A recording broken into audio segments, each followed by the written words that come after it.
সন্তান তৈরি করে কে? বাবা নয়, মা। সন্তান তৈরি মা করে, বাবা কোনোদিন করে না। বাবা কর্মে ব্যস্ত, মা তৈরি করবে ছেলে। তবে মায়েরা মনে রেখে, ছেলেকে শুধু লেখাপড়ার ডিগ্রি তৈরি করালে হবে না, ওটা দরকার, কিন্তু তার পিছনেও সন্তানকে একটু আধ্যাত্মিক চেতনা তাকে দিতে হবে। ছোটবেলা থেকে ছেলে মেয়েদের শেখাতে হবে। আচ্ছা বাবা, আপনারা, আমরা সনাতন ধর্মের মানুষ, ভালো করে বিচার করে বলেন তো, ছোট ছোট বাচ্চাদেরকে আমরা শিখিয়েছি সকাল হলে সবার আগে এই ধরিত্রী মাকে একবার প্রণাম করতে হয়? কি গো, কজন মা আমরা শিখিয়েছি? শেখাবেন, আমি চরণ ধরে বলে যাচ্ছি। কেন শুধু ছেলে মেয়েদের শেখাবেন না, আপনারাও করবেন। প্রত্যেক দিন প্রাতঃকালে উঠে আগে ধরিত্রী মাকে একবার প্রণাম করবে। কেন জানে? সকালবেলা হলে বাবা, যার বুকের উপরে প্রথম আমি আপনার চরণটা তুলে দিচ্ছি। প্রতিদিন মলমূত্র ত্যাগ করলাম, ওই যে মাটি খনন করে, বীজ রোপণ করে, অঙ্কুরিত করে ফসল ফলিয়ে আমরা প্রসাদ পাচ্ছি। এই মাটির উপরে কত ট্রেন, ট্রাম, বাস, গাড়ি, যানবাহন চলে যাচ্ছে এই ধরিত্রী মার উপরে দিয়ে। তাহলে সকালবেলা উঠে বাবা, যদি আমার মাকে একটু সম্মান না করি, আমার মাকে যদি একটা প্রণাম না করি, কোনো মন্ত্রের দরকার নেই, শুধু প্রণাম করে একবার বলো, মা সকাল হলে তোমার বুকের উপরে আমি পা তুলে দেব, কৃপা করে সন্তান মনে করে, তোমার চরণের দাস মনে করে তুমি আমায় ক্ষমা করে দিও। সবার আগে ছেলে মেয়েদের শেখাবেন এই ধরিত্রী মাকে প্রণাম করে তবে বিছানা থেকে নাম। তারপরে প্রাতঃ স্নান করে তুলসী গাছে জল দে। লেখাপড়া থাক, ওগুলো দরকার, তুলসী গাছে জল দাবাবে। তারপরে কোথাও যেতে গেলে ঠাকুমা, দাদু, বাবা মাকে প্রণাম করা শেখাবেন। তারপরে সকালবেলা প্রতিনিয়ত একবার করে সূর্যদেবকে প্রণাম করবে।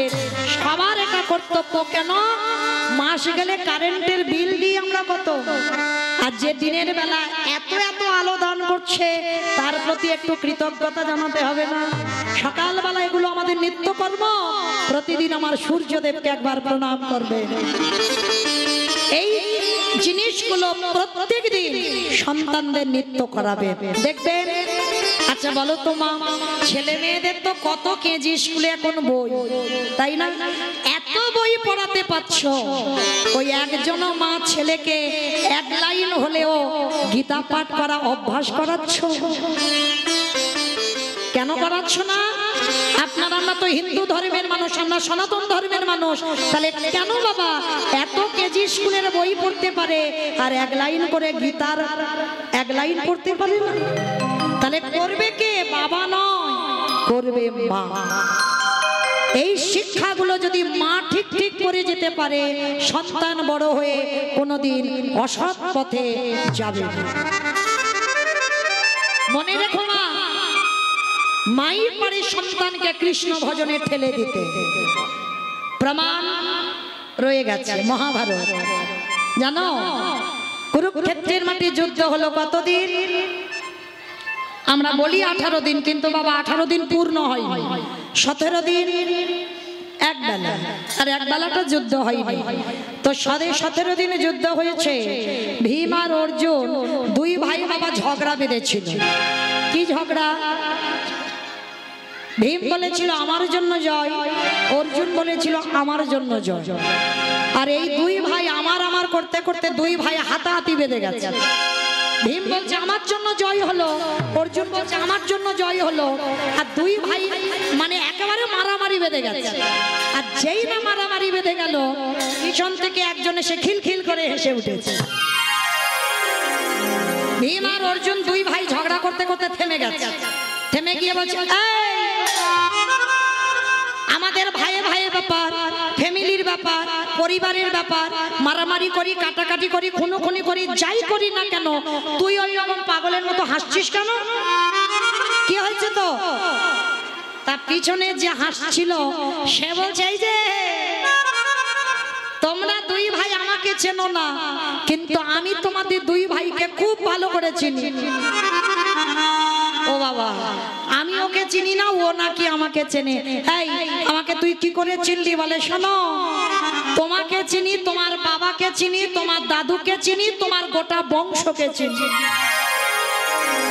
আমার গোটা বংশকে চিনিস? বলে হ্যাঁ। একটু মিলিয়ে নাও।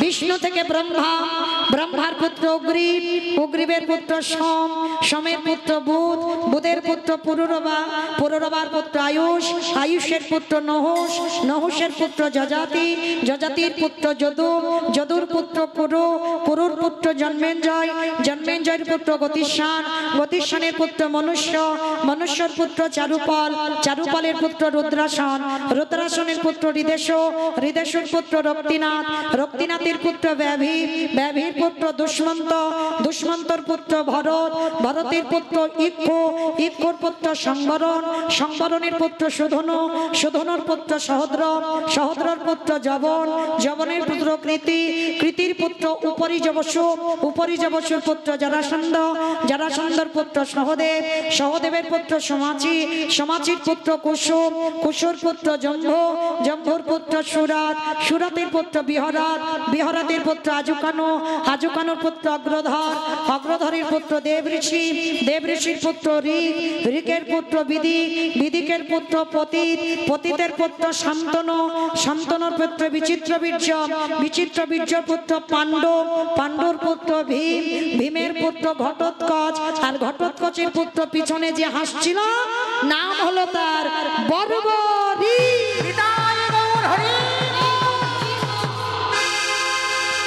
এত বড় বংশের ছেলে, তাহলে সে যদি বাবা আজকের পিছনে দাঁড়িয়ে বলছে ও দাদু তোমার ছেলে ঘটোৎকচ আর ঘটোৎকচের পুত্র আমি বর্বরী, মানে ভীমের নাতি। ও দাদু, দাদু হ্যাঁ রে, তা তুই যদি আমার নাতি হলি তা তোর দেহটা এরকম কাটা কেন, মাথাটা ভূতের মতো ঝুলছে কেন? বলে ওইটা তোমার কৃষ্ণকে জিজ্ঞাসা করো। কৃষ্ণ এসে হাজির। কৃষ্ণ, ও কৃষ্ণ, এ যদি আমার নাতি হয় তাহলে এর দেহটা কই? কৃষ্ণ বলছে শোনো, যেদিন তোমরা আনন্দ করতে করতে কুরুক্ষেত্রের মাঠে যাচ্ছিলে যুদ্ধ করবে বলে রওনা দিলে, সেদিন তোমার নাতি বর্বরী আমার রাস্তা অবরোধ করেছিল, অবরোধ করে বলেছিল কৃষ্ণ একবার যদি আমি দুর্যোধনের পক্ষ নিয়ে নামি কোনদিন তুমি পাণ্ডবদের জয়ী করাতে পারবে না। তা কৃষ্ণ বলেছিল হ্যাঁ রে খোকা তুই কত বড় বীর। বলে বলো কি প্রমাণ দিতে হবে? বাবা যেখানে দুইজনের কথোপকথন হচ্ছে বিশাল বড় একটা বট গাছ, কৃষ্ণ বলছে তুই যদি বড় বীর হোস একটা বান বট গাছে মারবি আর একটা বানে যেন সব পাতা ছিদ্র হয়ে রিটার্ন চলে আসে। তা বারবারই বলছে কৃষ্ণ এত সোজা ব্যাপার, একটা বানে আর আমি পাতা ছিঁড়তে পারবো না? দেখো দেখাচ্ছি। এইবার যেই না বানটা নিক্ষেপ করেছে বাবা বর্বরী, একটা বানে সব পাতা ছিঁড়ে বানটা রিটার্ন চলে এসেছে বর্বরী। বর্বরী বলছে কৃষ্ণ ভালো করে পাতাগুলো দেখে নাও। যেই না বাবা পাতার দিকে তাকিয়েছে ভগবান মুচকি মুচকি দাঁড়িয়ে দাঁড়িয়ে হাসছে। বর্বরী বলছে কৃষ্ণ তুমি হাসছো কেন? বলে হাসবো না বর্বরী, গাছের পাতা তো ছিঁড়তে পেরেছিস কিন্তু চারখানা পাতা ছিঁড়তে পারিস নাই। চারখানা পাতা কই? বলে কেন? দুটো হাতের তলায়, দুটো পায়ের তলায়। বর্বরী বলছে কৃষ্ণ হেসো না, পরে হাসবে, আগে দেখে তো না। যেই না করুণার হাতে দুখানা খুলে দিল, দেখে না হাতের তলার পাতা ছিদ্র হয়ে গেল। চরণ দুখানা সরিয়ে দেখলো চরণের দুটো পাতা ছিদ্র হয়ে গেল। ভগবান কৃষ্ণ চমকে, ও বাবা হাতের তলায় যাকে রাখলাম তাকে ছিঁড়ে দিল, পায়ের তলায় যারে রাখলাম তারে ছিঁড়ে দিল। এটা কি করে করলি বর্বরী? কৃষ্ণ তুমি বড্ড চালাক, কিন্তু তুমি নিজে মুখে বলেছো আমা হতে নাম বড়, নাম হতে ভক্ত বড়, ভক্ত হতে ভক্তের পদধূলা আরো বড়। তাহলে ভক্ত যদি বড় হয় ভক্তের বুদ্ধিটা একটু বেশি হবে। কৃষ্ণ আমি জানতাম তোমার চরিত্রটা চুরি করা। শোনো, ওই গাছে বান মেরে যখন তোমাকে প্রণাম করতে এলো, কিছুক্ষণের জন্য তুমি ভুলে গিয়েছিলে তোমার হাতে পাতা আছে। যেই না হাতটা খুলে আশীর্বাদ দিলে, সেই সুযোগে বান হাতের তলায় গিয়ে পাতা ছিদ্র করে দিল। যেই না প্রণাম করতে গেলে পা দুটো সরিয়ে নিলে, পায়ের তলায় ওই বান গিয়ে পাতা ছিদ্র করে দিল। ভগবান বলে, এ বেটাকে তো তাহলে মাঠে নামতে দিলে হবে না। এ বেটা যদি মাঠে নামে, তাহলে 5 জনকে আমি জয়ী করাতে পারবো না। বারবারি একটা কথা বলবো, তোর ভীম তো দাদু, তোর ভীম যদি তোর দাদু হয়, তাহলে তুই দাদুর দলে না গিয়ে দুর্যোধনের দলে গেলি কেন? ওরা তো শত্রু। তখনই বর্বরী বলেছিল, কৃষ্ণ, এ প্রশ্নের উত্তর দেওয়ার টাইম এখন আসেনি, তবে আমি বলবো যদি কোনোদিন সময় পাই। ভগবান মনে মনে ভাবলেন, একে মাঠে খেলতে নামতে দিলে হবে না। ভগবান ইচ্ছা করে সুদর্শন চক্রকে আহ্বান করলো। সুদর্শন চক্রকে আহ্বান করে ভগবান নিজের হাতে বর্বরিকের সঙ্গে যুদ্ধ করতে করতে বর্বরিকের মস্তকটা ছেদন করে দিল। আর ওই বর্বরিকের কাটা মুন্ডটা ধুলায় পড়ে ছটফট করে আর কৃষ্ণ কৃষ্ণ বলে কাঁদছে। তখনই ভগবান ছুটে গিয়ে বর্বরিকের মাথাটা নিয়ে বলেছিল, বর্বরী, তুই কৃষ্ণ ভক্ত কেন বললি না? তখন বর্বরিক বলেছিল, কৃষ্ণ, আমার মায়ের নাম হলো কামকালিকা, আবার অনেকে বলে বাবা মৌরবী। যেই কামকালিকা সেই মৌরবী, বর্বরিকের মায়ের নাম। আর সেই মৌরবী ছোটবেলা থেকে বর্বরিককে শিখিয়েছিল, খোকারে, যে পক্ষে তোর দাদুরা থাকবে সেই পক্ষে তুই কোনোদিনে যাবি না, তুই সর্বদা শত্রু দলে যাবি। কেন জানিস? যদি যুদ্ধ করতে করতে তোর যুদ্ধে মরণ হয়, তোর দাদুদের হাতে তোর মরণ হবে। আর তোর দাদুরা হলো কৃষ্ণ ভক্ত। যদি একবার কৃষ্ণ ভক্তির হাতে তোর প্রাণ চলে যায়, তাহলে তোকে আর অসুর কুলে আসতে হবে না, ও তুই দেবে লোকে চলে যাবে। বাজার এখানে কি কি কাঠ দিয়ে আপনাদের হারমোনিয়ামটা তৈরি হয়? আমাদের প্রপারলি হয় সেগুন কাঠ দিয়ে এবং বর্মা সেগুন এবং হচ্ছে পুরনো কাঠ আছে। মেন সেগুন কাঠ দিয়ে সিজন করা একদম পুরনো যে সেগুন কাঠ আছে, আপনাকে দেখাতে পারি এই মুহূর্তে। ওখান থেকে 29টা দিতে একদম পুরনো কাঠ দিয়ে সিজন করা কাঠ দেখতে পাচ্ছেন ভেতরটাও একদম।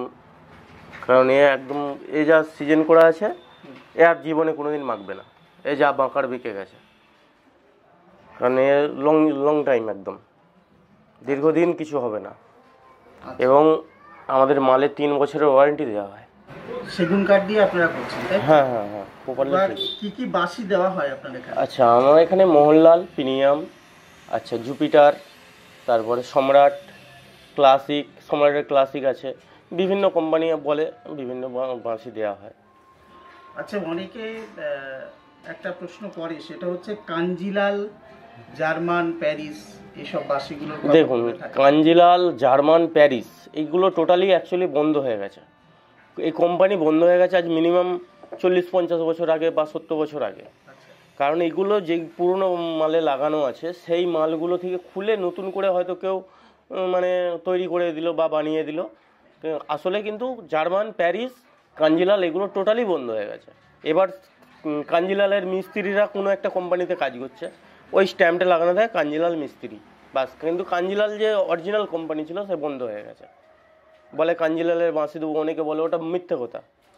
কিন্তু কাঞ্জিলাল মিস্ত্রি বেঁচে আছে, সেই মিস্ত্রি দিয়ে অন্য কোম্পানিতে কাজ হচ্ছে। কিন্তু আমাদের যারা মানে আমরা সাধারণ মানুষ যারা, হ্যাঁ বলুন, প্রথমে যখন হারমোনিয়াম কিনতে আসি আমাদের প্রথম রিকোয়ার্ড থাকে কাঞ্জিলালের বাঁশি। হ্যাঁ সেটা ঠিকই বলছেন, কিন্তু কাঞ্জিলাল তো মারা গেছে। এবার যেইগুলো মানে কাঞ্জিলাল কোম্পানি বন্ধ হয়ে গেছে, কিন্তু যেগুলো পুরনো বাঁশি আগেকার লাগানো আছে পুরনো মাল থেকে, সেইগুলো থেকে খুলে নিয়ে নতুন করে মালকে তৈরি করে দেওয়া হয়। তার মানে নতুন করে কাঞ্জিলালের বাঁশি না, নতুন করে কোনো কাঞ্জিলালের বাঁশি হয় না। কারণ আর ওই কাঞ্জিলালের মিস্ত্রি, ধরুন ওই কোম্পানি বন্ধ হওয়ার ফলে মিস্ত্রি কিছু আছে, সেই মিস্ত্রি অন্য কোম্পানিতে কাজ করছে, সেই বাঁশিগুলো আসে এবং তাতে লেখাও থাকে কাঞ্জিলাল মিস্ত্রি অ্যান্ড সন্স বা এইরকম ধরনের একটা লেখা থাকে, বাঁশির উপরেই লেখা থাকে। কিন্তু অরিজিনাল কাঞ্জিলাল কোম্পানি বন্ধ হয়ে গেছে, প্যারিস বন্ধ হয়ে গেছে, জার্মান বন্ধ হয়ে গেছে। এবার পুরনো মাল থেকে খুলে এনে ওগুলোটা রেডি করা হয়। আচ্ছা দাদার এখানে এই যে হারমোনিয়াম আপনি তৈরি করছেন, এটা কত দিনের ওয়ারেন্টি দেন আপনি? মিনিমাম 3 বছর।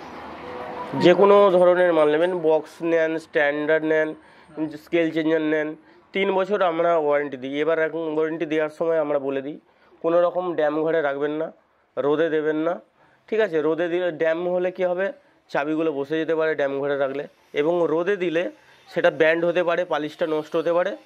এবং এই জন্যে আগে থেকে বলে দেওয়া হয় যে আপনারা বাজিয়ে খারাপ করুন, কেউ যদি ইচ্ছা করে কোনো জিনিস ভেঙে ফেলে তার দায়িত্ব, সেই ওয়ারেন্টি আমি কিন্তু দিতে পারবো না।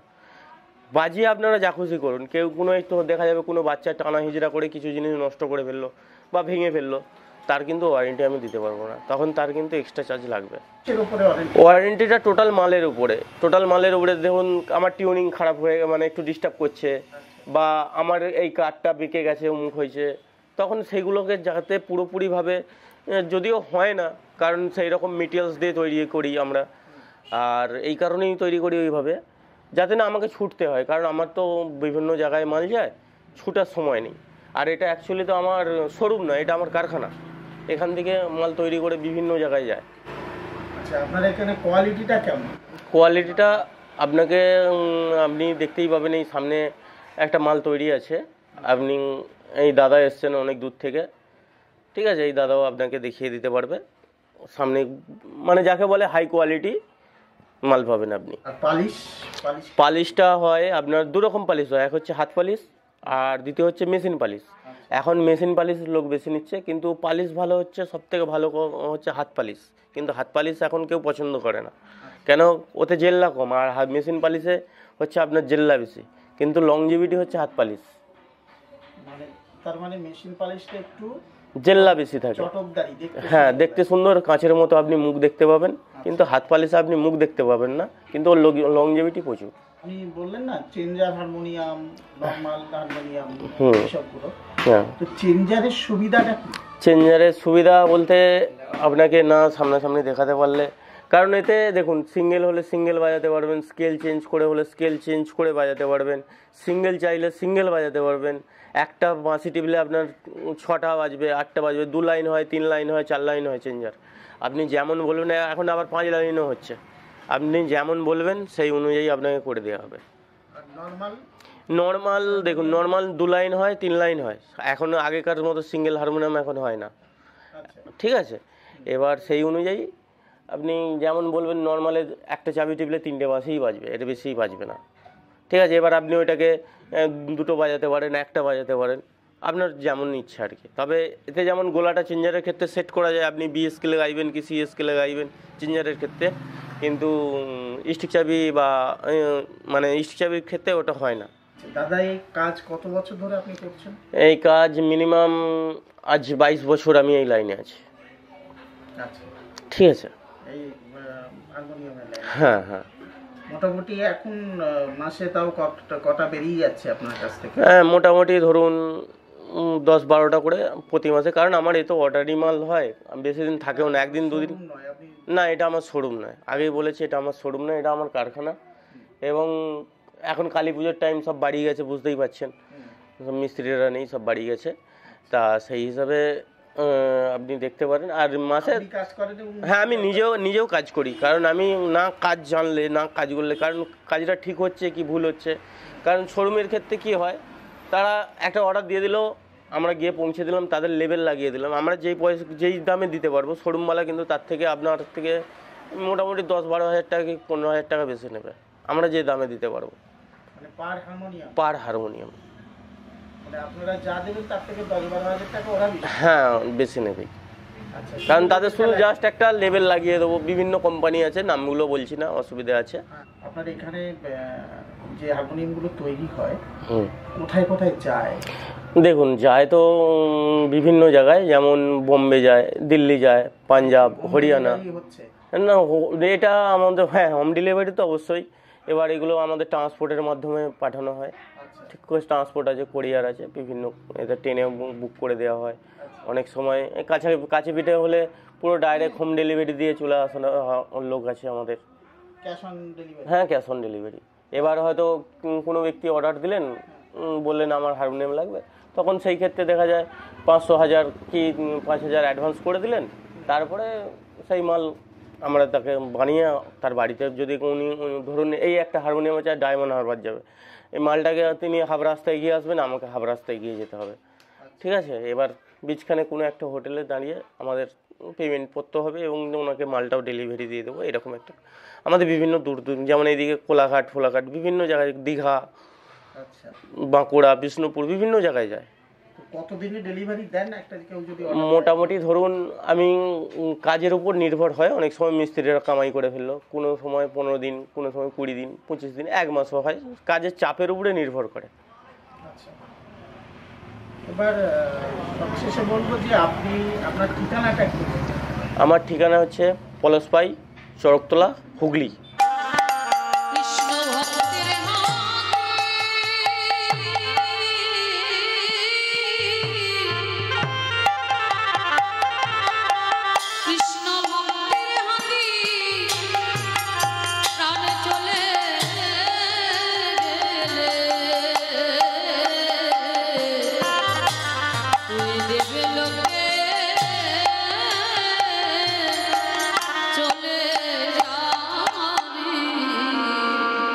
সেই বর্বরিকের কাটামুন্ডুটা এখন আছে কোথায়? রাজস্থান। ওই রাজস্থানে বর্বরিকের কাটামুন্ডুটা ঘাটু শাম নামে পূজিত হচ্ছে। বাবা আপনারা আমরা জানি শুধু মহাভারতের যুদ্ধটা সঞ্জয় দিব্যনয়নে দেখে অন্ধ ধৃতরাষ্ট্রকে বর্ণনা করেছিল। শুধু সঞ্জয় একা দেখেনি, আরো একজন দেখেছিল এই ছোট্ট ছেলে বর্বরিকের কাটামুন্ডু। আচ্ছা বলো তো মা, বর্বরিকের যে কৃষ্ণ প্রাপ্তিটা হলো কার জন্য হলো? মায়ের জন্য। বাহ, মা সঠিক শিক্ষাটা ছোটবেলা থেকে দিয়েছিল যে তোর দাদুর দলে যাবি না, কেন? শত্রু দলে গেলে তোর দাদুর হাতে মরণ হবে। আর দাদুরা কৃষ্ণ ভক্ত, আর যদি কৃষ্ণ ভক্তের হাতে মরণ হয় তোকে দেবলোকে চলে যেতে হবে। তাহলে মায়েরা আমরা বলো তো লীলাতে কোথায় ছিলাম? বলো কে কীর্তন শুনছো আর কে শুনছো না? হ্যাঁ বাহ, ছেলেটার জন্ম হলো 10 মাস 10 দিন পর। মা আদর করে তার নাম রেখেছিল বিহারী লাল। ছোট্ট ছেলেটা প্রতিদিন যেত কোথায়? ওই মায়ের সঙ্গে লোকের বাড়িতে কাজে। আর প্রতিদিন মা যা কিছু পেত ওই খাবারটুকু আমার বিহারীকে খাবার। ছেলে দিনে দিনে বড় হয় আর মা যা কিছু পায় ইচ্ছা করে কোন দিন বলে, খোকা আমার খিদে নেই বাবা, তুই আজকের খেয়ে নে। কত রাত কত দিন মা শুধুমাত্র একটু জল সেবা করে মা দিনটা কাটিয়ে দেয়। আজকে দেখতে দেখতে বিহারীর বয়স দাঁড়িয়ে গেল 5 বছর। 5 বছরের ছেলে আজকে ছোট্ট বিহারী লাল বাড়িতে বসে আছে। আর মা যে বাড়িতে কাজ করে ওই বাড়িতে মা আজকে আর অন্ন ব্যঞ্জন কিছু দেয়। কোন আত্মীয় বাড়িতে গেছে, জল তুলসী দিয়েছে, খিচুড়ি দেয়, আর কিছু পাইনি, শূন্য হাতে মা ঘরে ফিরেছে। ছোট্ট ছেলে বিহারী মার কোমরটা জড়িয়ে ধরল, মা ও মা আমার যে বড় খিদে পেয়েছে, আমায় কিছু খেতে দাও না মা। কিন্তু মা প্রতিদিন খাবার আনে ছেড়ে খায়, কিন্তু আজকের কিছু জোগাড় করতে পারে। মার কোমরটা জড়িয়ে ধরে বলছো, মা সকাল থেকে কিচ্ছুটি খাইনি, দাও না মা আমায় কিছু এনে। ছোট্ট ছেলেটাকে বুকে নিয়ে বলছে, খোকা আজকের একটা কাজ কর, তুই আজকের রাতটা একটু জল খেয়ে কাটিয়ে দে না বাবা। আজকের যে আমি যে বাড়িতে কাজ করতাম কিচ্ছুটি পাইনি। ও মা সকাল থেকে তো শুধু জলই খেয়ে আছি, খাবো বলো? দাও না মা, আমার যে বড্ড খিদে পেয়েছে, আমার যে উদর জ্বলছে, মা একবার কিছু খেতে দাও না। আচ্ছা বলো তো মা, কোনো মা হয়ে যদি সন্তানের মুখে দুটো অন্ন তুলে দিতে না পারে, সেই মা থাকার থেকে না থাকাই ভালো। মায়াবতী মনে মনে চিন্তা করলেন, আমি আছি বলে আমার ছেলের এত কষ্ট, তাই আমি চলে যাব। চিরজনমের মতো আমি ওই নদীর জলে গিয়ে আমার প্রাণটা ত্যাগ করে দেব।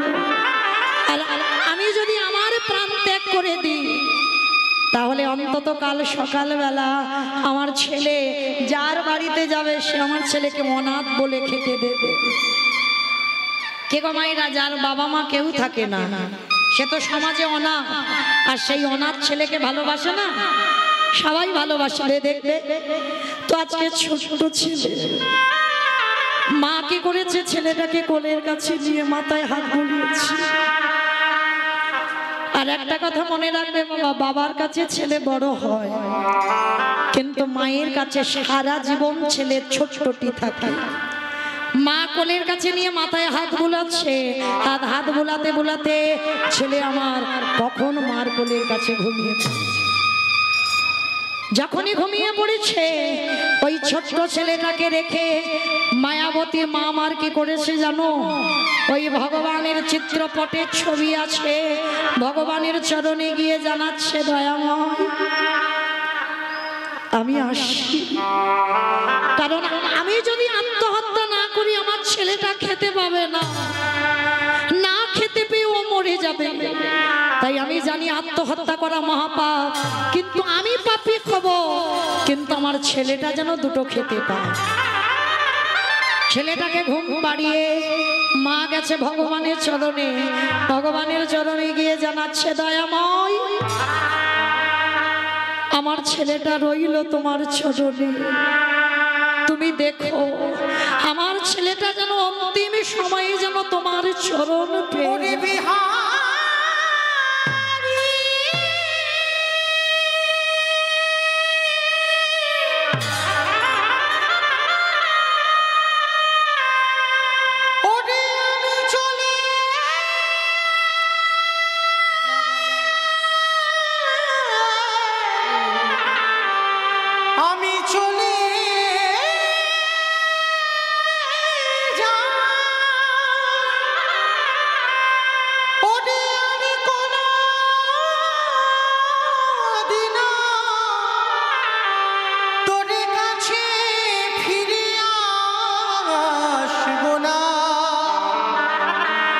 প্রভু আমি চলে যা ওরে বিহারি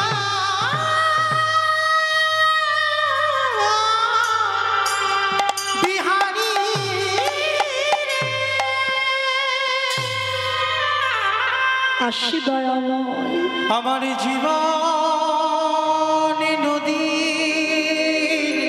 আমার ছেলেটা রইল, তুমি ওকে দেখো। নাইয়া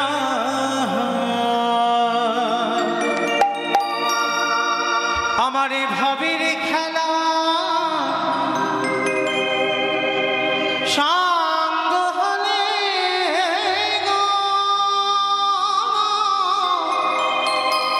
একেবারে দিও পার করিয়া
নিয়ে মা এক পা ফেলেছে, ছোট্ট বিহারি মার কোমরটা জড়িয়ে ধরেছে। মা,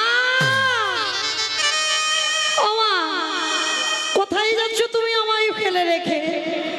তুমি আমায় ফেলে রেখে চলে যেও না। ভজন শুনবে এখন। চুপ করো, চুপ করো।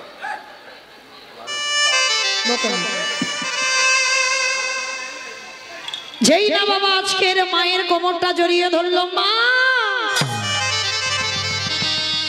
একবার বলো না মা, তুমি আমায় ফেলে রেখে কোথায় যাচ্ছ? খোকা, আমি কথা দিলাম আর তোকে ফেলে কোথাও যাব না।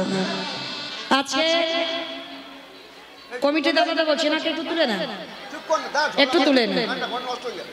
বাদ দে। হরি বল। আজকের ছোট্ট বিহারি বলছে, আমা একটা কাজ করো, তুমি লোকের বাড়িতে কাজ করে করে আমায় এত বড় করেছো, আমিও কাজ করব। দুর্বোকা, তুই 5 বছরের একটা ছোট ছেলে, তুই কি কাজ করবি? ও মা, তুমি রোজ রোজ কাজে যাও, আমার খুব কষ্ট হয়, আমিও কাজে যাব। আরে তুই কি কাজ করবি? বলে কেন, আমি তো ঘোষের ছেলে। আর ঘোষেরা বাবা একটা কাজ ভালো পারে, ওরা গরুর কাজটা খুব ভালো পারে। কেমন? তো বিহারি কি করেছে, 5 বছরের একটা ছেলে গোয়ালা পাড়াতে গিয়ে বলছে, বাবুজি, ও বাবুজি, বাবুজি, তোমার বাড়িতে তো অনেক গরু আছে, আমার দুটো চড়াতে দেবে? আমার মার খুব কষ্ট গো, লোকের বাড়ি কাজ করে করে আমায় এত বড় করেছে। বড় লোকটির চোখে এলো জল, আহারে, এতটুকু দুধের বালক আমার বাড়িতে কাজে এসেছে। ঠিক আছে, আজকে থেকে আমার গোয়ালে 6টা গরু তুই চড়াবি। লীলার পাশে ভাবুক বলছে, মূর্খ, 6টা গরু যদি ও চড়াবে তোর বাড়ি আসবে কেন? কে গো, 6টা গরু তো আপনারা চড়াচ্ছেন, আমি চড়াচ্ছি, আমার এই ছেলে মেয়েগুলো চড়াচ্ছে। কাম ক্রোধ লোভ মোহ মদ মাশ্চর্য, এই তো 6টা গরু, আর এই 6টা গরুর বশীভূত আপনারা আমরা সবাই। তা বিহারি 5 বছরের একটা ছেলে বলছে, বাবু আমি 6টা পারবো না, আমি 2-3টে পারবো। ঠিক আছে, তাই তুই চড়া। আর শোন, তুই 1 মাস গরু চড়াবি, তোকে 4 আনা মাইনে দেব, মানে 25 পয়সা। অমাইরা এখনকার লীলা নয়, এখন তো 25 পয়সার দাম নাই, কিন্তু তখনকার দিনে 25 পয়সার অনেক দাম।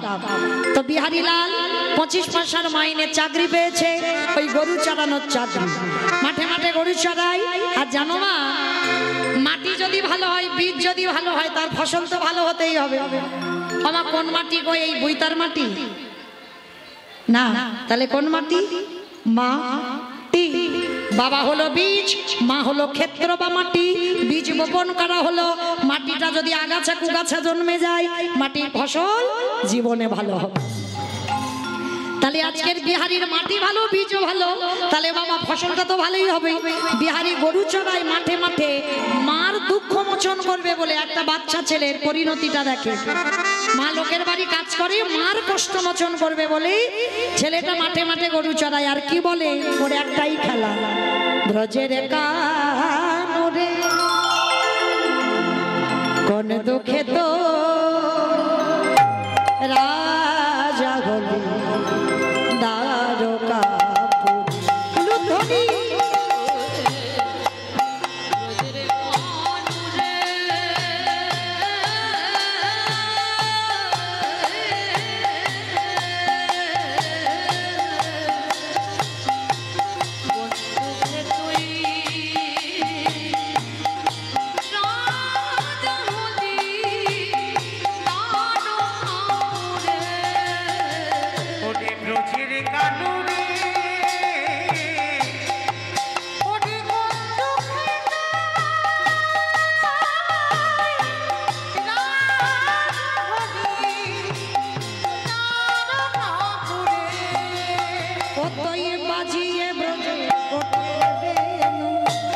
সদা বিনা আদি কি ধেনু বাজিয়ে গজরে